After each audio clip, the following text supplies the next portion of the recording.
দেখো মা, কাকে নিয়ে এসেছি। তোমার জন্য বৌমা নিয়ে এসেছি মা। তুই এটা কি করেছিস? আমাকে না জানিয়ে তুই বিয়ে করেছিস? তোর এত বড় সাহস!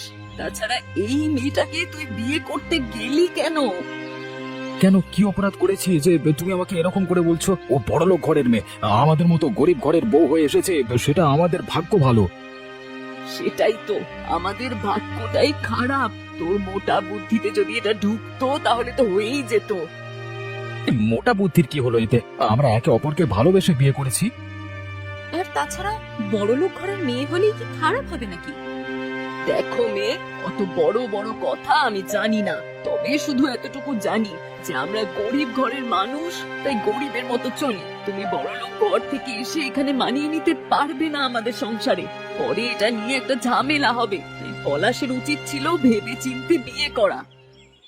দুজন মানুষ পরস্পরকে পছন্দ করে, এর থেকে বেশি ভাবনা চিন্তার কি আছে মা? তোমাদের এই পুরনো দিনের চিন্তা ভাবনা নিয়ে আমরা চলতে পারবো না, ঠিক আছে?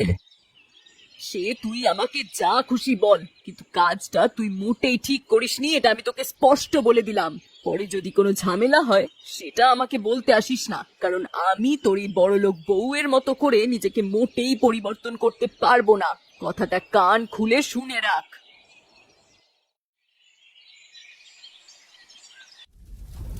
আমি জানতাম তো, আমি জানতাম ঠিক এমনটাই হবে। আমাদের ঘরে কাজবাজ না করে ওই বড়লোক ঘরের মতো বসে থাকলে চলবে না পায়ের ওপর পা তুলে। আমি কি পায়ের ওপর পা তুলে বসে আছি বলে আপনার মনে হয়? সকাল থেকে তুমি কোন কাজটা করেছো শুনি? বিয়ে হওয়ার পরে বউয়ের কর্তব্য হচ্ছে শাশুড়ির কাজের দায়িত্বটা একটু কম করা। এই বুড়ো বয়সে আমি খেটে খেটে মরবো আর তুমি মজা নেবে, এটা তো হতে পারে না। আমার বাপের বাড়িতে আমার এত কাজ করার অভ্যাস ছিল না, আমি না হয় ধীরে ধীরে শিখে নেব। তাহলে পলাশের উচিত ছিল এমন একটা মেয়েকে বিয়ে করে আনা যার অন্তত কাজ বাজ করার অভ্যাস আছে বা ইচ্ছা আছে। শুনে রাখো মেয়ে, ইচ্ছা থাকলে সব কিছু শিখে নেওয়া যায়। তোমার মধ্যে তো ইচ্ছেটাই নেই। দেখুন, আমাকে বড় লোক বলে একদম খোঁটা দেবেন না, এসব কিন্তু আমার শুনতে ভালো লাগে না। আমিও তোমাকে বলে রাখছি, আমার উচিত কথা মুখের ওপর বলাটাই হলো অভ্যাস। তোমার যদি উচিত কথা শোনার অভ্যাস না থাকে তাহলে সেটাই আমি কি করতে পারি? শুনুন, আপনার কথা নিয়ে আপনি থাকুন, আর আমাকে একটু আমার মতো করে থাকতে দিন। যদি নিজের মতোই থাকতে হয় তাহলে শ্বশুর ঘরে এলে কেন? বাপের ঘরেই তো তুমি ভালো ছিলে। আমি তো নিজে আসিনি, আপনার ছেলে আমাকে নিয়ে এসেছে। তাই এই কথাগুলো না আপনার ছেলেকে গিয়ে বলুন। আমাকে আর এরপর থেকে একদম বিরক্ত করবেন না।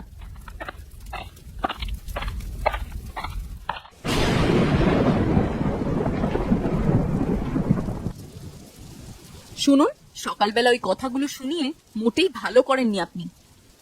এমন ভাবে বলছো যেন তুমি আমাকে মারতে আসবে। আমি ভালো করেছি কি খারাপ করেছি সেটা কি তোমার থেকে শিখতে হবে নাকি? প্রয়োজন হলে সেটাই শিখবেন। যদি সামান্যতম ভদ্রতা জ্ঞান না থাকে তাহলে সেটা শিখে নেওয়া উচিত।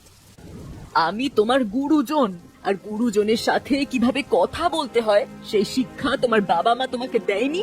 শুনেছি তারা নাকি খুব বড় লোক। শুনুন, আমার বাবা তুলে আর একটাও কথা বলবেন না, আমি বলে দিচ্ছি কিন্তু। তাহলে আমি সত্যি সত্যি ভুলে যাব যে আপনি আমার গুরুজন। তুমি ভুলে গেলেও আমার কিচ্ছু যায় আসে না। এটা আমার বাড়ি, আমার নিয়মে চলে এসেছে এতকাল, আর এর পরেও চলবে।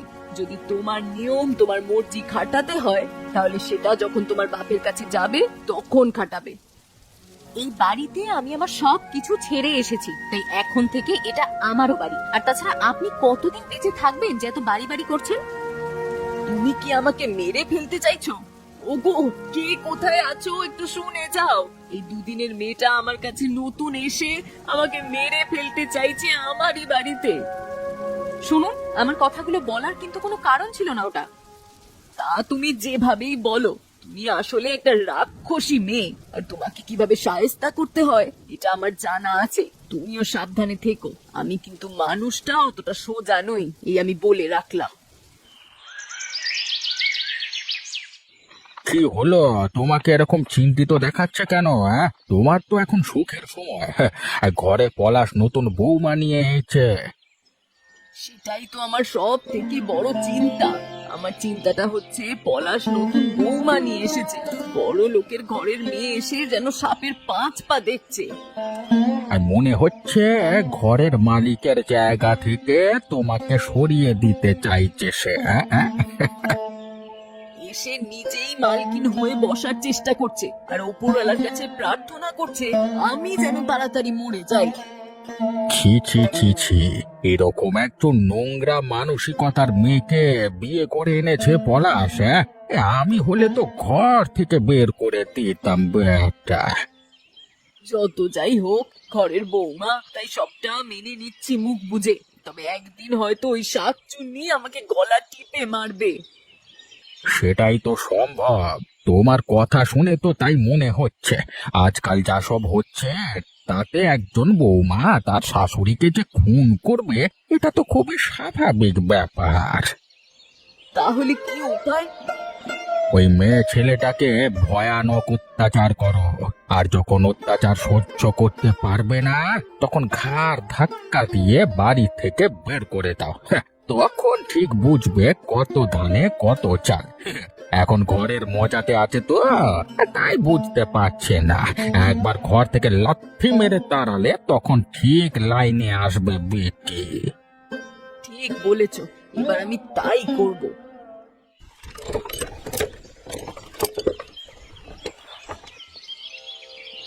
অবিনাশ বাবু, আপনার কাছে একটা বিশেষ প্রয়োজনে এসেছি আমি।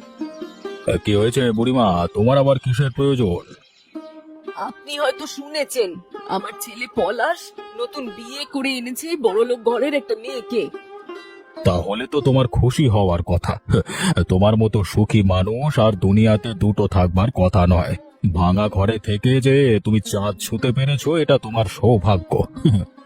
চাঁদ কি আর ছুঁতে পেরেছি, বরং বলা ভালো চাঁদের কলঙ্ক ছুঁয়েছি। কেন, কি হয়েছে খুলে বলো তো আমাকে। ওই বড় লোকের মেয়ে পূজা এখানে এসে আমার উপর ভয়ানক অত্যাচার শুরু করেছে। আমার কোনো কথা শুনছে না, ঘরের কোনো কাজ বাজ করছে না। তা তুমি কাজ করতে বলছো না? আমার কথা শুনলে তবে তো। সেই মেয়ের ভয়ানক দিমাগ, আমার কোনো কথাই শোনে না। উল্টেই দুদিনে বাড়িতে এসে আমাকে মারতে অব্দি এসেছে। চোখ রাঙিয়ে ভয় দেখায় যেন আমাকে সরিয়ে ও এই বাড়ির মালকিন হয়ে উঠতে চায়। তো এই বিষয়ে আমি আপনার হস্তক্ষেপ চাইছি। এত বড় সাহস? ঠিক আছে, তোমাকে চিন্তা করতে হবে না। ওদের শাস্তির ব্যবস্থা আমি নিজে করব। ধন্যবাদ অবিনাশ বাবু।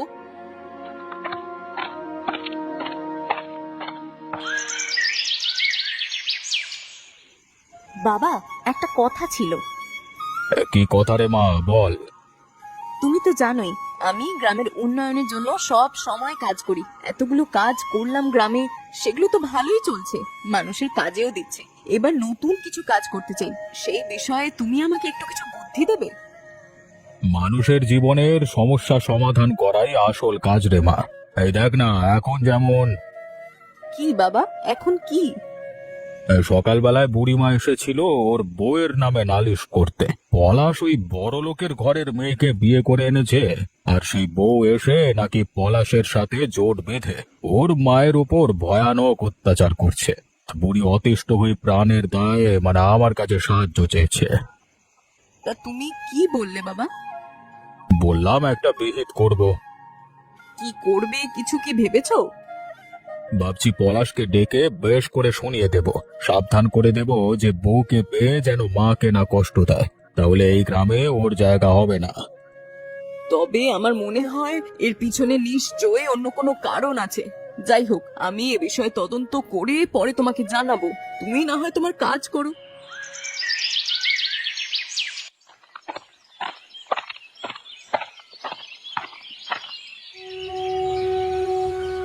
বাবু, বাধ্য হয়ে আপনার কাছে এলাম একটা বিষয় নিয়ে। কি বিষয় হরিপদ বাবু?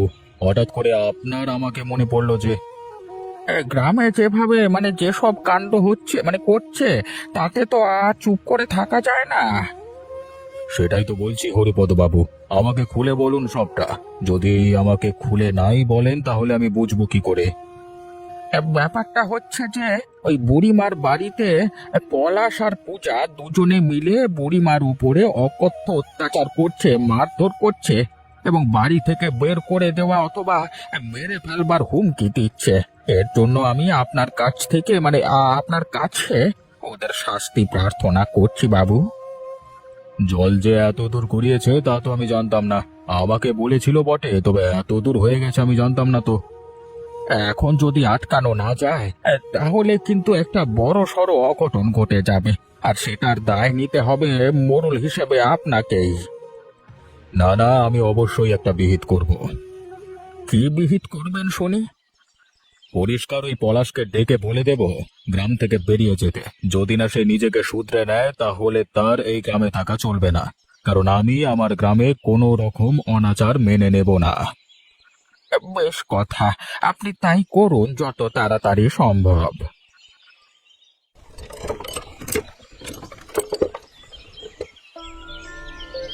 কি হয়েছে বাবু, আপনি আমাকে ডেকেছেন?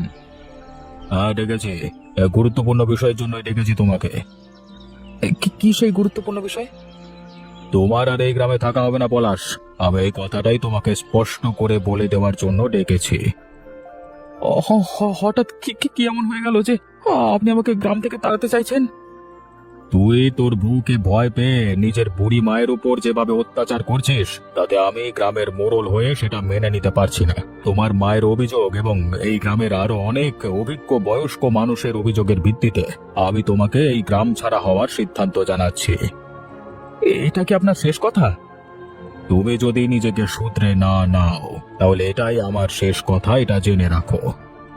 ঠিক আছে, আমিও বুঝে নেব যে আপনি আমাকে গ্রাম থেকে তাড়ান কি করে। তুমি আমাকে নিজের মায়ের মতো কর্মা ভেবো না।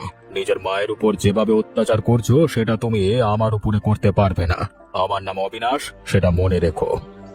ঠিক আছে, আমাদের আবার দেখা হবে, তখন এই কথাগুলো মনে রাখবেন কিন্তু। হ্যাঁ,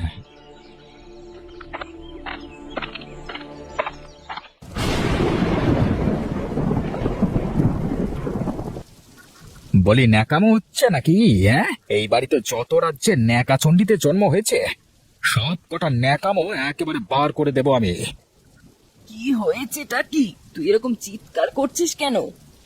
জানো না তুমি আমার সাথে কি হয়েছে? হ্যাঁ, চিৎকার করতে আমার আনন্দ লাগছে তাই চিৎকার করছি। যে ছেলে এরকম মা পেয়েছে তার তো জীবন এমনিতেই নরক হয়ে উঠেছে। কেন? আমি কি এমন করেছি যে আমার ওপর তুই এইভাবে চিৎকার করে কথা বলছিস? কি করেছো তুমি? হ্যাঁ, কথাটা বলতে তোমার লজ্জা করছে না? অবিনাশ বাবুর কাছে গিয়ে আমার নামে চুগলি করে এসেছো যাতে আমি এই গ্রাম ছেড়ে চলে যেতে পারি, আর এখন ন্যাকা সাহায্য আমার কাছে। এখন বুঝলাম যে শত্রু বাইরে থাকে না, ঘরেই থাকে। আমার ওপর তোরা অত্যাচার করছিস, তাই আমি অবিনাশ বাবুকে জানিয়েছি। আমার ভাবতেও লজ্জা লাগে যে তুমি আমাকে জন্ম দিয়েছিলে। সত্যি বলছি, এই পৃথিবীতে স্বার্থ ছাড়া কেউ কারণ নয়। সেটা মা হলেও শুধুমাত্র স্বার্থ বোঝে, যত সব। তোর কাছে ভালো হওয়ার জন্য আমাকে কি তোর বউয়ের কাছে রোজ মুখ ঝামটা সহ্য করতে হবে নাকি? ওর সাথে যদি কিছু হয়ে থাকে সেটা আমি বুঝবো। তুমি অবিনাশ বাবুকে কেন বলেছো? আর শোনো, যদি বলি থাকো তাহলে আমি এখন থেকে আর তোমাকে মানি না। আবার যা ইচ্ছে হয় আমি আমার বউকে নিয়ে তাই করব। তুমি আর কোনো কিছুতে বাধা দিতে পারবে না, জেনে রাখো। তুই তোর কথাটা বলে দিয়েছিস, ব্যাস এবার এটা জেনে রাখ। আমার কোনো কাজে যদি বাধা দেয় তাহলে আমার যেটা মন চাইবে আমি সেইটাই করব। শোনো ভাই, তোমরা মন দিয়ে পুকুরটা খনন করো। দেখো, গ্রামের মানুষের জন্য কিন্তু এই কাজটা হচ্ছে। গ্রামের মানুষ সেটা ব্যবহার করে যেন খুশি হয়।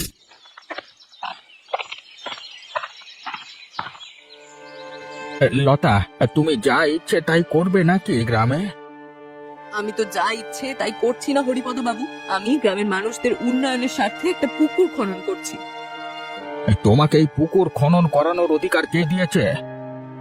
মানুষের ভালো করার জন্য কারো কাছ থেকে কোনো জ্ঞান নেওয়ার প্রয়োজন পড়ে না। যদি কখনো পড়ে তাহলে আপনাকে আমি ডেকে নেব, আপনি এখন আসতে পারেন। দেখো, কাজটা ভালো হবে না। আমাকে রাগিও না বলছি, কিন্তু আমার মতো মানুষ যা ইচ্ছে তাই করতে পারে। যে সংসারে আগুন লাগাতে পারে সেই আগুনে একটা জলজ্যান্ত মানুষকে পুড়িয়ে মারতে পারে। আপনি কি আমাকে ভয় দেখাচ্ছেন হরিপদ বাবু? ভয় পেয়ে গেলে বেঁচে যাবে। যদি ওপরওয়ালার দেওয়া প্রাণটা প্রিয় হয় তাহলে এখানে পুকুর খননের কাজ বন্ধ করে বাড়ি ফিরে যাও। বাড়ির মেয়ে বাড়ি ফিরে গেলে বাড়ির লোক খুশি হবে। এতদিনে আমি আপনার আসল পরিচয়টা জানতে পারলাম। এবার আপনিও প্রস্তুত হয়ে থাকুন, আপনি দেখবেন আমি কি কি করতে পারি।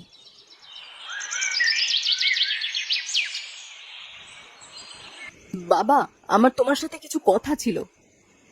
কি কথা রে মা? আমি তোমাকে বলেছিলাম না যে আমি তোমায় তদন্ত করে সঠিক কথাটা জানাবো। হ্যাঁ, কিছু জানতে পেরেছিস তুই? আজ যখন পুকুর খনন করছিলাম, হরিপদ বাবু এসে আমাকে প্রাণের হুমকি দিয়ে গেছে। বলে গেছে যে আগুনে সে সংসার জ্বালাতে পারে, সেই আগুনে সে আমাকেও জ্বালিয়ে মারতে পারে। আর এই গ্রামের সংসার ভেঙেছে তো একমাত্র বুড়িমার। তাহলে তো এখানেই প্রমাণ হয়ে যাচ্ছে যে হরিপদ বাবু নিজেই ওদের সংসার ভাঙার পেছনে দায়ী। তুই কি নিশ্চিত এই ব্যাপারটায়? 100% নিশ্চিত বাবা। ও রাগের মাথায় যে কথাগুলো আমাকে ভুল করে বলে ফেলেছে, সেই কথাগুলো আসলেই সত্যি। ওর মনের কথা ওর মুখ দিয়ে বেরিয়ে এসেছে ভুলবশত। তাহলে তোর শাস্তি প্রয়োজন। আর সেটা প্রয়োজন যত তাড়াতাড়ি সম্ভব। আর তুমি যদি ওকে শাস্তি না দিতে পারো সঠিকভাবে, তাহলে কিন্তু ও গ্রামে কোনো ভালো কাজই হতে দেবে না, সাথে সাথে আমারও ক্ষতি করবে। আমি বেঁচে থাকতে এই দুটোর কোনোটি হতে দেব না।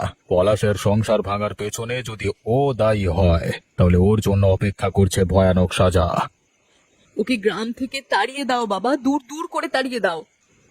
দুষ্ট গরুর থেকে শূন্য গোয়াল আমার অনেক ভালো, বুঝলি? শুনলাম হরিপদ বাবুর সাথে আজকে নাকি ভয়ানক ঝামেলা হয়েছে। হ্যাঁ, হরিপদ বাবু ওই পুকুর খননের ব্যাপারে বাধা দিয়েছে, তাই লতা প্রতিশোধ নেবে বলেছে। আমার মনে হচ্ছে হরিপদ বাবুর কপালে ভয়ানক কষ্ট লেখা আছে। হয়তো ওকে গ্রাম থেকে তাড়িয়ে দেওয়া হবে। আমার কাছে একটা বুদ্ধি আছে ওকে বাঁচানোর জন্য। কি বুদ্ধি শুনি? কাল থেকে যত বেশি করে সম্ভব ওই লতার নামে মিথ্যে কলঙ্ক রটাতে হবে সারা গ্রাম জুড়ে। এমন ভাবে কাজটা করতে হবে যাতে গ্রামের লোক যেন বিশ্বাস করে ফেলে। তাতে সবাই লতার উপরেই আক্রমণ করবে। আর তখন হরিপদ বাবু বেঁচে যাবে, কারণ লতা তখন তো নিজেকে বাঁচাতে চাইবে। বাহ, তোমার তো খুব ভালো বুদ্ধি গো। এমনি এমনি কি আর তোমার বউ হয়েছি? বুদ্ধি না থাকলে কি আর তোমার বউ হতে পারি আমি? বের করছি তোমার বউ হওয়া। ওই শয়তান হরিপদকে বাঁচাতে তোমরা একটা ভালো মেয়েকে ফাঁসানোর পরিকল্পনা করছো। আমি যদি তোমাদের এই মুখোশ টেনে খুলতে না পারি তবে আমারও নাম নয়। তোমরা এবার সাবধান হয়ে যাও, তোমাদের জন্য এবার ভয়ানক কিছু অপেক্ষা করছে। আজ তোমাদের সবাইকে একসাথে ডাকা হয়েছে একটা বিশেষ কারণে। বুড়িমা, তুমি বলে ভালো সবকিছু। আমি স্পষ্ট করে শুনেছি কাল রাতে আমার ছেলে আর বউ এর কথোপকথন। তারা গোপনে এটাই আলোচনা করছিল যে হরিপদ বাবু আমাদের সংসারটা ভাঙিয়ে ওদের উপকার করেছে, তাই ওরা হরিপদ বাবুকে বাঁচাতে লতার নামে গ্রামে মিথ্যে কলঙ্ক রটাবে। আমি আমার মেয়ে লতার থেকে এবং বুড়িমার থেকে সব বিষয়টা জেনে এই সিদ্ধান্তে এসেছি যে গ্রামের কূটনৈতিক লোক হরিপদ বাবুকে গ্রাম থেকে তাড়িয়ে দেওয়া হবে, এবং সেটা এই মুহূর্তে। হরিপদ বাবুকে আদেশ করছি গ্রাম থেকে চলে যেতে। এই হরিপদ বাবু বিষ দিয়ে দিয়ে আমার সংসারটা নষ্ট করেছে একেবারে। ওরা আমার ছেলের বউয়ের নামে আমার কানে বিষ দিয়ে সংসারে অশান্তি লাগিয়েছে। আর সেই কথা হরিপদ বাবু নিজে স্বীকার করেছে সেদিনকে আমার সাথে ঝগড়া করার সময়। আর এমনিও ওই লোকটা গ্রামের ভালো চায় না। সেই জন্য হরিপদ বাবু এই মুহূর্তে গ্রাম থেকে বেরিয়ে যাবে, এবং পলাশ ও লতাকে শেষবারের মতো সাবধান করে দিচ্ছি। এরপর যদি তারা নিজেদের শুধরে না নেয় তাহলে তাদেরকেও এই গ্রাম থেকে দূর দূর করে তাড়িয়ে দেওয়া হবে। আমরা নিজেদের ভুল বুঝতে পেরেছি বাবু, আমাকে ক্ষমা করে দিন। আমরা এবার থেকে মাকে আদর যত্নে রেখে মন দিয়ে সংসার করব, কথা দিচ্ছি। আমাকেও ক্ষমা করবেন অবিনাশ বাবু। আমি এবার থেকে আমার শাশুড়ি মাকে সম্মান করব, আর আমি তার সব কথা শুনে চলবো।